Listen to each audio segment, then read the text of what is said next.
Welcome to part 3 of how and why we need to navigate tough or hard conversations. Have you ever wanted to approach hard or tough conversations with clarity and confidence and know exactly what your next step or move is?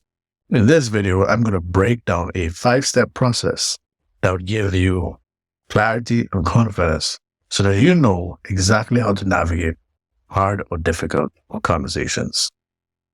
Step number 1 is you need to set the stage with openness. What we mean by setting the stage with openness is that you need to demonstrate that you're open to hearing the other person's side and that you're not coming to them with an attack, or you're letting them know that, hey, I want to resolve this particular situation. I often do that in my coaching practices. I often say something like, what I'm about to tell you, you're probably going to want to fire me for. If I don't tell you, you probably should fire me if I don't say what I want to say. That sets a person up to know that, hey, I'm about to have a tough conversation with you. And I really feel like it's important that we have that conversation. What you want to do is you want to set the stage with openness so that people feel like you are there to understand them and you're not there to attack them. Step number 2. Stick to those things that are indisputable. What we mean by this is you want to stick to those things that are observable and there's no debate about whether or not they happened. You want to state the things that are indisputable. In today's world, things like facts have become debatable. So we don't want to use the word facts. We want to focus on those things that cannot be challenged. Everybody observed them and they were true.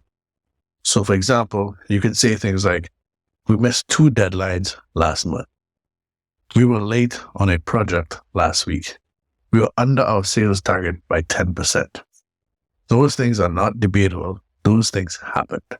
When you state things in a way that is indisputable, you ground the conversation and you start to move away from our natural tendency to become defensive.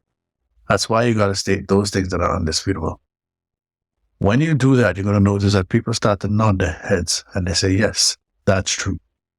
Don't take this step of stating those things that are undisputable lightly. Focus on it and make sure you are intentional with the kinds of things you bring to the table.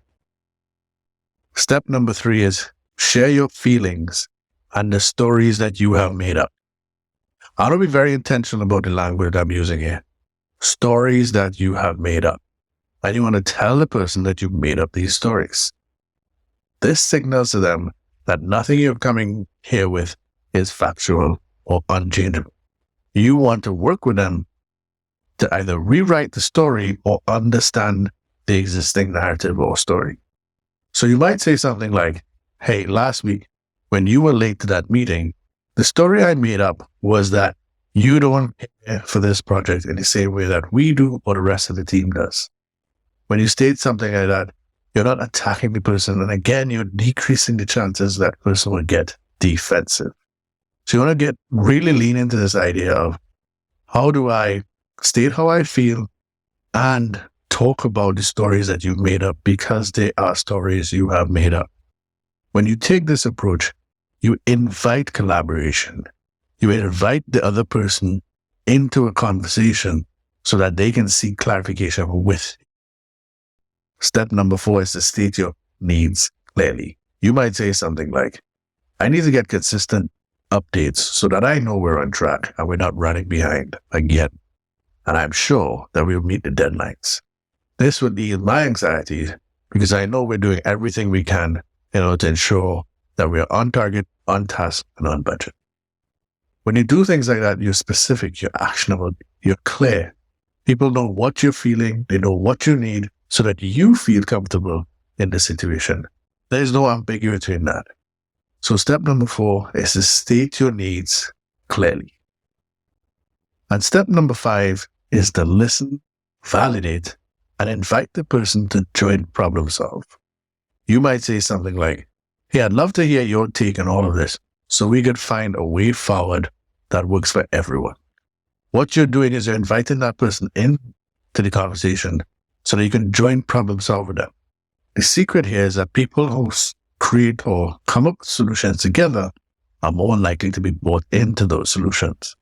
Our tendency is to tell people what to do, tell people what the solution is. I want to encourage you to listen, validate, and join problem solve, because that way you're more likely to get buy-in in future initiatives or actions. If you master these 5 steps, you will be more comfortable and likely get more of the results you're hoping for. And those tough conversations will be a lot easier to manage. So let me just navigate or repeat those steps again. You want to set the stage with openness. You want to focus on indisputable facts. You want to share your feelings and the stories you've made up.